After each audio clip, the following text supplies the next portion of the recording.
ಯಾರು ಅಯ್ಯಪ್ಪದು? ಹರಿಹರ ಪುತ್ರ ಅಯ್ಯಪ್ಪ ಅಂತ. ಅದು ನೋಡಿದ್ರೆ ಆದಿವಾಸಿಗಳ ನಾಯಕ ಅವನು ಅಯ್ಯಪ್ಪ. ಲೋಕಲ್ ಜನ ಪೂಜೆ ಮಾಡ್ತಾ ಇದ್ದಂಥವ್ರು ಅವರು. ಅದನ್ನೇನಾಯ್ತು ಅಂತ ಹೇಳಿದ್ರೆ ಆಮೇಲೆ ವಿದೇಶಿಯರು ಬಂದ್ರಲ್ಲ, ಅಯ್ಯಪ್ಪ ಯಾಕೆ ಹುಟ್ಕೊಳ್ತಾನೆ ಹರಿಹರ ಪುತ್ರನಾಗಿ? ವಿದೇಶಿಯ ಜನಗಳ ಆಕ್ರಮಣದಿಂದ ಇಲ್ಲಿ ಇವರ ಪ್ರಾಬಲ್ಯ ತಗ್ತಾ ಹೋಯಿತು. ಆಗ ಅನಿವಾರ್ಯವಾಗಿ ಈ ಬ್ರಾಹ್ಮಣರೊಳಗಿನ ಜಗಳ ತಡಿಬೇಕಾಗಿತ್ತು, ಬ್ರಾಹ್ಮಣರು ಒಂದಾಗಬೇಕಾಗಿತ್ತು. ಹಾಗಾಗಿ ಹರಿಯ ಅಂದ್ರೆ ಅವನೇ, ಶಿವ ಅಂದ್ರೆ ಅವನೇ, ಹರಿಯನೊಳಗೆ ಹರಿ ಇದ್ದಾನೆ, ಹರಿಯೊಳಗೆ ಹರ ಇದ್ದಾನೆ ಅಂತ ಸಮನ್ವಯವನ್ನ ಸಿದ್ಧಪಡಿಸಿಕೊಂಡು ನಾವು ಜಗಳ ಆಡಿಕೊಂಡ್ರೆ ಮೂರನವರಿಗೆ ಲಾಭ ಆಗುತ್ತಪ್ಪ ಅಂತ ಹೇಳಿ ಹರಿಹರರ ಸಾಮರಸ್ಯವನ್ನ ಇದು ಮಾಡ್ತಕ್ಕಂಥದ್ದು 11-12 ಮುಸಲ್ಮಾನರ ದಾಳಿ ನಂತರ ಆಗಿದ್ದು ಬೆಳವಣಿಗೆ, ಚಾರಿತ್ರಿಕ ಬೆಳವಣಿಗೆ ದೇಶದಲ್ಲಿ. ಅವಾಗ ಹರಿಹರ, ಶಿವನಾರಾಯಣ, ರಾಮನಾರಾಯಣ, ಶಂಕರನಾರಾಯಣಗಳು ಶುರುವಾಗಿದ್ದ. ಅವಾಗ ಅಯ್ಯಪ್ಪನ ಕಥೆಗೂ ಕೂಡ ಹೊಸ ಇದು ಬಂದಿದ್ದು ಕೂಡ ಈ ಮುಸಲ್ಮಾನರ ಆಕ್ರಮಣದ ನಂತರ ಅಲ್ಲಿ ಬಂದಿದ್ದು. ವಾಸ್ತವವಾಗಿ ಹರಿಹರ ಪುತ್ರ ಉಟ್ಕೊಂಡಿದ್ದು ಅವಾಗ. ಅದಕ್ಕೆ ಕಥೆಗಳು ಬಿಡಿ, ನಾನ್ಸೆನ್ಸ್ ಕಥೆಗಳವು. ಹಿರಿಯರನ್ನ ಬಗ್ಗೆ ಕಟ್ಟಿದ ಕಥೆಗಳಿದಾವಲ್ಲ, ಅರ್ಥಹೀನವಾದಂಥ ಕಥೆಗಳನ್ನು ಕಟ್ಟಿದ್ದಾರೆ ಅವರು. ಚಾರಿತ್ರಿಕವಾಗಿ ಯಾವುದನ್ನು ನಮ್ಮ ಜನಗಳಿಗೆ ಹೇಳಲಿಲ್ಲ, ಹೇಳಕ್ ಪ್ರಯತ್ನ ಪಡೋದೂ ಇಲ್ಲ. ಗಣಪತಿಗಂತೂ ಕಥೆ ಕಟ್ಟಿದ್ದಾರೆ. ಯಾವುದಾದ್ರೂ ಒಂದು ಪ್ರೈಮರಿ ಶಾಲೆ ಮಗು ಕೂಡ ಅದನ್ನು ಒಪ್ಕೊಳ್ಳೋಕೆ ಸಾಧ್ಯ ಇಲ್ಲ ಇತ್ತು ಇವತ್ತು. ಎಷ್ಟು ತರದ ಹುಟ್ಟಿನ ಕತೆ. ಅವ್ರು ಹೇಳ್ತಾರೆ, ಆ ಮಣ್ಣು ಸ್ನಾನ ಮಾಡ್ಲಿಕ್ಕೆ ಮೈಮೇಗಳೆಲ್ಲ ಮಣ್ಣು ತೆಗೆದು ಗೊಂಬೆ ಮಾಡಿ ಕಾವಲಿಗೆ ನಿಲ್ಸಿದ್ಲಂತೆ ಪಾರ್ವತಿ ಅಂತ. ಅಲ್ರಿ, ಯೋಚನೆ ಮಾಡ್ರಿ, ಆಕೆ ಮೈ ಮೇಲೆ ಸ್ನಾನ ಮಾಡಿ ಅಂದ್ರೆ ಮಗು ಮಾಡೋವಷ್ಟು ಒಂದು ಮಣ್ಣಿತ್ತು ಅಂದ್ರೆ ಪುಣ್ಯಾತ್ಕಿತ್ತು ಎಷ್ಟೊಂದು ವರ್ಷ ಸ್ನಾನ ಮಾಡಿರ್ಲಿಕ್ಕಿಲ್ಲ. ಅಲ್ಲ, ನೀವು ಒಂದು ಕಥೆಯನ್ನ ವೈಚಾರಿಕ ಇದಕ್ಕೆ ಒಳಪಡಿಸಿದ್ರೆ ಏನಾಗುತ್ತನ್ನ ಕೇಳ್ತೀನಿ ನಾನು. ಮೈ ಮೇಲೆ ಮಣ್ಣು ತೆಗೆದು ಒಂದು ಗೊಂಬೆ, ಒಂದು 2 kg ಆದ್ರೂ ಮಾಡ್ಬೇಕಾ, ಒಂದು ಮೂರ್ತಿ ಮಾಡ್ಬೇಕಾದ್ರೆ ಹೋಗ್ಲಿ 1 kg ಆದ್ರೂ ಮಾಡ್ಬೇಕು, ಒಂದು ಸಣ್ಣ ಮೂರ್ತಿನಾದ್ರೂ ಮಾಡ್ಬೇಕಪ್ಪ ಅಂದ್ರೂ ಕೂಡ 1 kg ಮೈ ಮೇಲೆ ಮಣ್ಣಿರ್ಬೇಕಾದ್ರೆ ಆಕೆ ಎಷ್ಟು ದಿನ ಸ್ನಾನ ಮಾಡಿಲ್ಲ, ಎಷ್ಟು ಕಾಯಿಲೆಗಳಿರ್ಬೋದು 1 kg ಮಣ್ಣು ಮೈ ಮೇಲೆ ಇದ್ರೆ. ಅಲ್ರಿ, ಪಾರ್ವತಿ ಲೋಕ ಮಾತೆ, ಪರಮೇಶ್ವರನ ಅಂತ ಹೆಂಡತಿ, ಜಗನ್ಮಾತೆ ಅಂತ ಹೇಳಿ ಅವ್ರ ಮನೆಗೆ ಬಚ್ಚಲು ಬಾಗ್ಲಿಲ್ಲ ಅಂತಂದ್ರೆ ಕಾರ್ಪೆಟರ್ ಕರ್ಸಿ ಬಾಗ್ಲು ರಿಪೇರಿ ಮಾಡಿಸ್ಬೋದಾಗಿತ್ತಲ್ರಿ. ಅವ್ರ ಮನೆ ಕಾವಲುಗಾರ ಇರ್ಲಿಲ್ವಾ? ಯಾರು ಬಾಗಿಲು ಕಾಯಕ್ಕೊಬ್ಬ ಕಾವಲುಗಾರ ಇರ್ಲಿಲ್ವಾ? ಮೈಮೇಗಳು ಮಣ್ಣು ತೆಗೆದು ಬಿಟ್ಟು ಮೂರ್ತಿ ಮಾಡ್ಬೇಕಾಗಿತ್ತ? ಪಾಠಾಂತರ ಏನ್ ಮಾಡಿದ್ರು ಗೊತ್ತಾ? ಸುಗಂಧ ದ್ರವ್ಯಗಳು, ಮಣ್ಣಲ್ಲ ಸುಗಂಧ ದ್ರವ್ಯ ಅಂತ. ಮತ್ತೆ ಬ್ರಾಹ್ಮಣರು ಇನ್ನೊಂದು ಪಾಠಾಂತರ ಮಾಡಿದ್ರು. ಸುಗಂಧ ದ್ರವ್ಯ ಅಂದ್ರೆ ನಮ್ಮ ಸಿನಿಮಾ ನಟನಟಿಯರು ಎಷ್ಟೊಂದು ಈಗ ಏನು ಸೆಂಟ್ಸು, ಪೌಡರ್ಸು ಎಲ್ಲ ಮೇಕಪ್ ಮಾಡ್ಕೋತಾರಲ್ಲ, ಹಾಗ್ಲಿ ಮೈಮೇಗಳು ಸುಗಂಧ ದ್ರವ್ಯ ಅಂದ್ರೆ ಪಾರ್ವತಿ ಏನ್ ಸಿನಿಮಾ ನಟಿನ ಮೇಕಪ್ಗಳು ಮಾಡ್ಕೊಳಕ್ಕೆ 1 kg 2 kg ಸುಗಂಧ ದ್ರವ್ಯ ಬರಬೇಕಾದ್ರೆ ಅಲ್ಲ. ನಾನು ಹೇಳೋದು ಕಥೆಗಳನ್ನ ಯಾಕೆ ಹಿಂಗ್ ಬರೆದ್ರು ಇವರೆಲ್ಲ ಅಂತ ನಮ್ಮ ಜನಗಳಿಗೆ. ಇಂಥ ಕಥೆಗಳು ಸಾವಿರಾರು ಕಥೆಗಳನ್ನ ಬರೆದ್ರು. ಆಮೇಲೆ ಏನ್ ಗೊತ್ತಾ, ಆ ಕಥೆ ಇದು ಮುಂದುವರಿಯೋದಂಗೆ, ಆ ಮಗನ ಕಾವಲಿಗೆ ಇಟ್ಲ ಸಖಿಯರಿಲ್ವಾ, ಪರಿಚಾರಕರಿಲ್ವಾ ಅಂತ ದೊಡ್ಡ ಇದರಲ್ಲಿ. ಆಮೇಲೆ ಶಿವ ಎಲ್ಲೋ ಹೋಗಿದ್ದ, ಬಂದ. ಅಲ್ಲ, ಬಂದವನು ಹೆಂಡತಿ ಹತ್ರ ಮಾತುಕತೆ ಇದ್ರೆ ಸರಿ ಆಡ್ಲಿ, ಅದು ಸ್ನಾನ ಮಾಡ್ತಾ ಇದ್ದಾಳಂತ ಹುಡುಗ ಹೇಳಿದ ಮೇಲೂ ಕೂಡ ಆ ಹುಡುಗನ ತಲೆ ಕಡ್ದು ಒಳಗೋಗುವಂತ ಅನಿವಾರ್ಯತೆ ಏನಿತ್ತು ಅವನಿಗೆ, ತುರ್ತೆ ಏನಿತ್ತು? ತಲೆ ತೆಗೆದ ಹೆಂಡತಿ ಮಾತಾಡಿಸೋ ಅನಿವಾರ್ಯತೆ ಏನಿತ್ತು ಅಂತ ಕಾಮನ್ ಸೆನ್ಸ್ ಇಲ್ವಾ? ಬರೆಯೋನು ಕಥೆ ಬರೆಯೋವಂತವನಿಗೆ ಕಾಮನ್ ಸೆನ್ಸ್ ಇರ್ಬೇಕಲ್ವಾ ಅಂತ ನಾನು ಕೇಳ್ತೇನೆ. ಇದ್ರ ಪ್ರಶ್ನೆಗಳನ್ನ ಕೇಳ್ತಾರೆ ಮಕ್ಕಳು ನಾಳೆ. ಏನಿತ್ತಪ್ಪ ಅರೆ, ಕಾವಲುಗಾರನ ತಲೆ ತೆಗೆದು ಹೆಂಡತಿ ಮಾತಾಡಿಸುವಂತ ಅನಿವಾರ್ಯತೆ ಏನಿತ್ತು ಅವನು ಶಿವನಿಗೆ? ಆಯ್ತಲ್ಲ, ಬಂದ್ಲು, ನೋಡಿದ್ಲು, ಗೊಳು ಅಂತ ಶುರು ಮಾಡಿದ್ಲು ನನ್ನ ಮಗ ಅಂತ. ಉತ್ತರ ದಿಕ್ಕಿಗೆ ತಲೆ ಮಾಡಿ ಮಲಗಿದ. ತಲೆ ಕಡ್ದವನ್ಗೆ ಅವನ ಇಡೀ ಲೋಕೋದ್ಧಾರಕ, ಲೋಕ ಸಂಭೂತ, ಜಗತ್ತನ್ನು ಕಾಪಾಡೋ ದೇವ್ರು ಅವನು. ಅಂದಮೇಲೆ ಅದೇ ತಲೆ ಅಲ್ಲೇ ಬಿದ್ದಿತ್ತಲ್ಲ ತಲೆನ, ಅದನ್ನ ತಗೊಂಡಿಟ್ಟು ಜೀವ ತುಂಬಬಹುದಾಗಿತ್ತಲ್ಲ. ಆನೆ ತಲೆ ಇದೊಂದು ಮರ್ಡರ್ ಯಾಕೆ ಮಾಡ್ಬೇಕಾಗಿತ್ತು? ಅವನು 2 ಮರ್ಡರ್ ಆಯ್ತು ಈಗ ಅವನ ಮೇಲೆ, ಹೌದಲ್ಲ? ಮನುಷ್ಯನದೊಂದು, ಪ್ರಾಣಿದೊಂದು. ಈಗ ಮೊನ್ನೆ ಅರಣ್ಯಾಧಿಕಾರಿ ಕೇಸ್ ಹಾಕಿದಾನಲ್ಲ, ಈಗ ಏನಾದ್ರೂ ಹಂಗಾರಿನ ಮಾಡಿದ್ರೆ ಅವನ ಮೇಲೆ ಕೇಸ್ ಹಾಕ್ತಿದ್ರು 2. ಉತ್ತರ ದಿಕ್ಕಿಗೆ ಯಾಕೆ ಮಲಗಿತ್ತ ತಲೆ? ದಕ್ಷಿಣ ದಿಕ್ಕಿಗೆ ಯಾಕೆ ಮಲಗಿರೋದು? ಆನೆ ಯಾಕೆ ತರಲಿಲ್ಲ? ಪಶ್ಚಿಮದ ಯಾಕೆ ತರಲಿಲ್ಲ? ಪೂರ್ವದ ಯಾಕೆ ತರಲಿಲ್ಲ? ಉತ್ತರದ ಯಾಕೆ ತಂದ್ರು? ಚರಿತ್ರೆ ಇರೋದು ಅಲ್ಲಿ. ಇದೆಲ್ಲ ಪುರಾಣ ಆಯ್ತು. ಆ ಉತ್ತರ ದಿಕ್ಕು ಅನ್ನೋದೇ ಚರಿತ್ರೆ. ಅಲ್ಲಿ ಹಿಡ್ಕೋಬೇಕು ನಾವು ಆ ನಿಜವಾದ ಇದೇನು ಅಂತ. ಯಾಕೆಂದ್ರೆ ಶಿವ ದಕ್ಷಿಣದವನು. ಬಹಳ ಸರಳವಾದ ವಿಚಾರ ಅಂದ್ರೆ ಶಿವ ದಕ್ಷಿಣ ಪ್ರಾಂತ್ಯಕ್ಕೆ ಸೇರಿದವನು. ಹಾಗಾಗಿ ಉತ್ತರದ ಜನ ಶಿವನ ಪರಂಪರೆಯ ಈ ದ್ರಾವಿಡ ಜನಗಳನ್ನೆಲ್ಲ ದ್ವೇಷ ಮಾಡ್ತಾ ಇದ್ರು. ಇದು ಉತ್ತರ ದಿಕ್ಕಿಗೆ ಮಲಗಿರೋ ಆನೆ ಯಾಕೆ ಕತ್ತರಿಸ್ತಾನೆ ಅಂತ ಹೇಳಿದ್ರೆ, ಈ ಸಾಂಸ್ಕೃತಿಕ ಸಂಘರ್ಷ, ಆ ಉತ್ತರ ದಿಕ್ಕಿನ ಬಗೆಗಿನ ದಿಕ್ಕಿನ ದ್ವೇಷ. ನಮ್ಮ ದೇಶ ಅರ್ಧ ಹಾಳಾಗಲಿಕ್ಕೆ ಶೈವ ವೈಷ್ಣವರ ಜಗಳ, ಸಂಘರ್ಷವೇ ಬಹಳ ದೊಡ್ಡ ಕಾರಣ. ಏನ್ ಮಾಡಿದ್ರು ಶೈವರು? ಕಾಶಿಯಲ್ಲಿ ಸತ್ರೆ ಮೋಕ್ಷ ಅಂತ, ಕಾಶಿಯಲ್ಲಿ ಸತ್ರೆ ಮೋಕ್ಷ ಅಂತ ಅವ್ರು ಮಾಡ್ಕೊಂಡ್ರು, ಹರಡಿಸಿದ್ರು. ಆ ಶೈವ ಮತದ ಇದು ಎಲ್ಲಾ ಶೈವ ಪ್ರಭೇದಗಳಿಗೂ ಬಂತು, ತಮಿಳುನಾಡಿನವರೆಗೂ ಬಂತು ಈ ಶೈವದ ಪ್ರಭಾವ. ತಮಿಳುನಾಡು ಶೈವವನ್ನು ಮೀರಿ ಈ ಉತ್ತರದ ಈ ಶೈವದ ಪ್ರಭಾವ ಬಂತು. ಉಡುಪಿ ಮಠ ಇದೆಯಲ್ಲ, ಕೃಷ್ಣ ಮಂದಿರ ಇದೆಯಲ್ಲ ಉಡುಪಿ, ಇದು ಅಲ್ಲಿ ದೇವ್ರು ತಿರುಗಿದಾನಂತ ತಾನೇ ಹೇಳೋದು. ಪಶ್ಚಿಮಕ್ಕೆ ತಿರುಗಿದಾನೆ, ದೇವ್ರು ದರ್ಶನ ಕೊಟ್ಟಿದ್ದಾನೆ ಕನಕದಾಸರಿಗಂತ. ಖಂಡಿತ ಅದು ನಿರಾಧಾರವಾದದ್ದು. ಅಂಥ ಕಥೆಗಳೆಲ್ಲ ಕಾಲ್ಪನಿಕ ಕಟ್ಟು ಕಥೆಗಳು. ಕಲ್ಲು ಮಣ್ಣಿನ ಮೂರ್ತಿಗಳು ಯಾವತ್ತೂ ತಿರುಗ್ಲಿಕ್ಕೆ ಸಾಧ್ಯ ಇಲ್ಲ. ಪೂಜಾರಿ ತಿರುಗಿಸಿದ್ರೆ ತಿರುಗ್ತಾವ ಪಾಪ. ಅವು ತಗೊಂಡೋಗಿ ಎಲ್ಲಿಟ್ರೆ ಅಲ್ಲಿ ಇಡ್ತವೆ ಪಾಪ. ಆ ಉಣ್ಣಕ್ಕೆ ಹಾಕಿದ್ರೆ ನೈವೇದ್ಯ ಅಲ್ಲ, ಕೊನೆಗೂ ದೇವ್ರ ಕಡೆ ಕೈ ಹೊಟ್ಟೆ ಕಡೆಗೆ ಇದ್ದೇ ಇರುತ್ತೆ. ಸುಮ್ಮನೆ ದೇವ್ರು ತಿನ್ನಲ್ಲ ಅಂತ ಗೊತ್ತಿದ್ದೆ ನೈವೇದ್ಯ ಮಾಡೋದು. ತಿಂತಾರಂತ ಯಾರು ನೈವೇದ್ಯ ಮಾಡ್ತಿರ್ಲಿಲ್ಲ. ಆ ಮಾತು ಬೇರೆ. ಏನಾಯ್ತೀಗ ಅಲ್ಲಿ ಉಡುಪಿ ಟೆಂಪಲ್ ಏನಿದೆ, ಯಾಕಂದ್ರೆ 3 ಸಾರಿ ಸಂಶೋಧನೆ ಮಾಡಿದ್ದೀನಿ ನಾನು. ಅದನ್ನ ಸಂಶೋಧನೆ ಮಾಡಿ ಹೊರಗಿಟ್ಟ ಮೇಲೇನೆ ಅದ್ರ ಬಗ್ಗೆ ಮರುಚಿಂತನೆಗಳಾಗಿದೆ. ಇದರಲ್ಲಿ 98 ಅಲ್ಲಿ ನಾನು 3 ಬಾರಿ ಸಂಶೋಧನೆ ಮಾಡಿದೆ ಒಂದು ವರ್ಷದಲ್ಲಿ. ಅದು ದೇವಸ್ಥಾನ ಕಟ್ಟಿರೋದೇ ಪಶ್ಚಿಮ ದಿಕ್ಕಿಗೆ.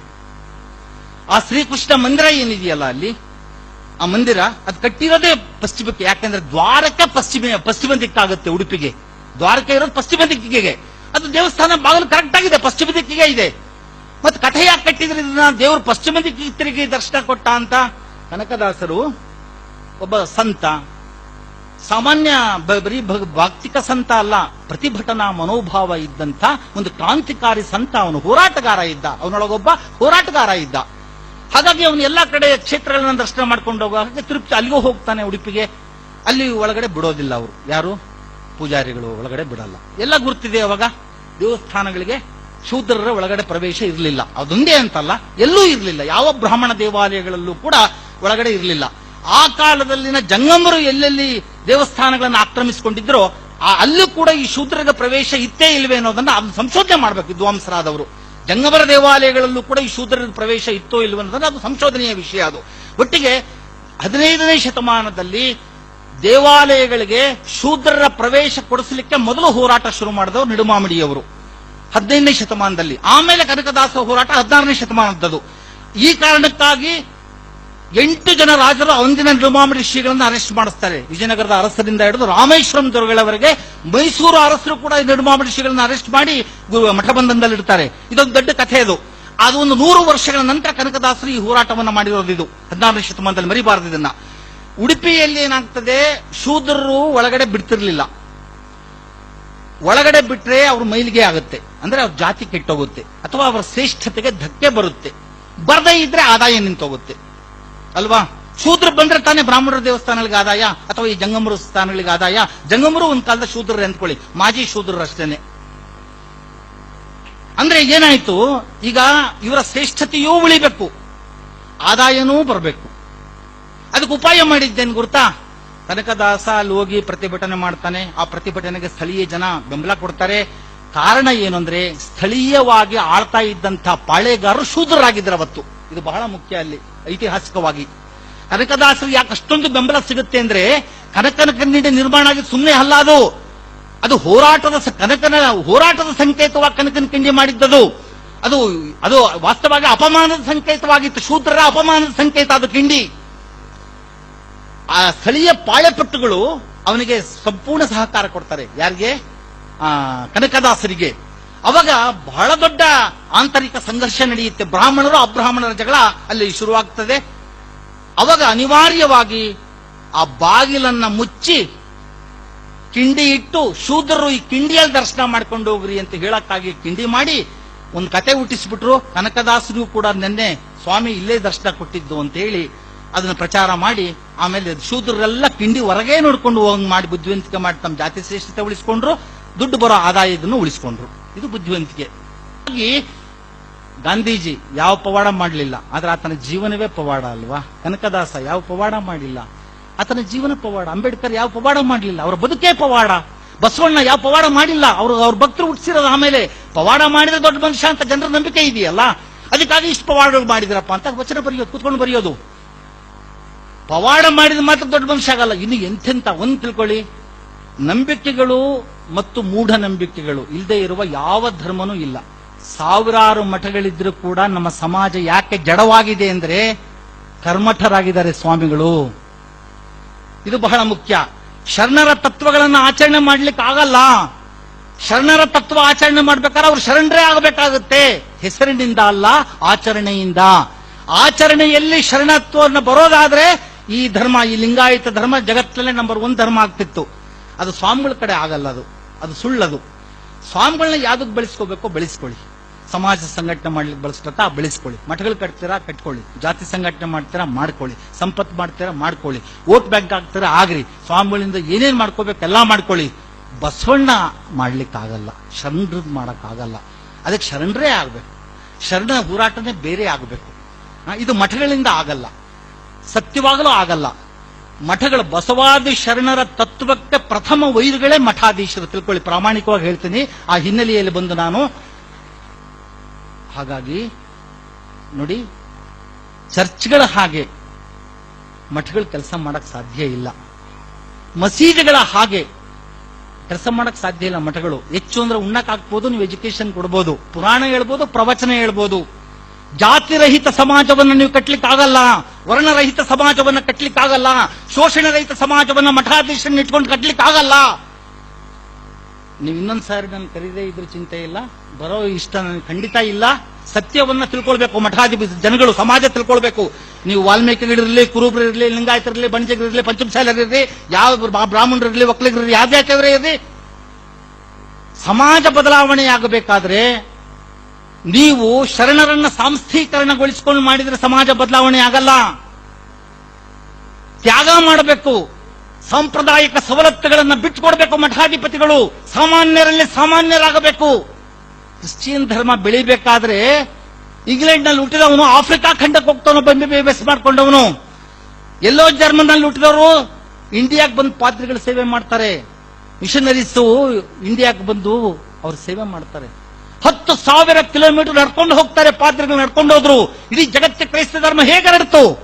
ಮಂತ್ರದಂಡದಿಂದ ಹರಡ್ತಾ? ಏನು ಅವ್ರು ಪ್ರೇಯರ್ ಮಾಡಿದ್ರಿಂದ ಹರಡ್ತಾ? ತ್ಯಾಗದಿಂದ, ಸೇವೆಯಿಂದ ಒಂದು ಧರ್ಮ ಬೆಳೆಯೋದು. ಯಾವ ಧರ್ಮದವರಿಗೆ ಇಲ್ಲಿ ಸೇವೆ ಮಾಡೋದು ಇಷ್ಟೇ, ತ್ಯಾಗ ಮಾಡೋದಿದೆ ಇಲ್ಲಿ.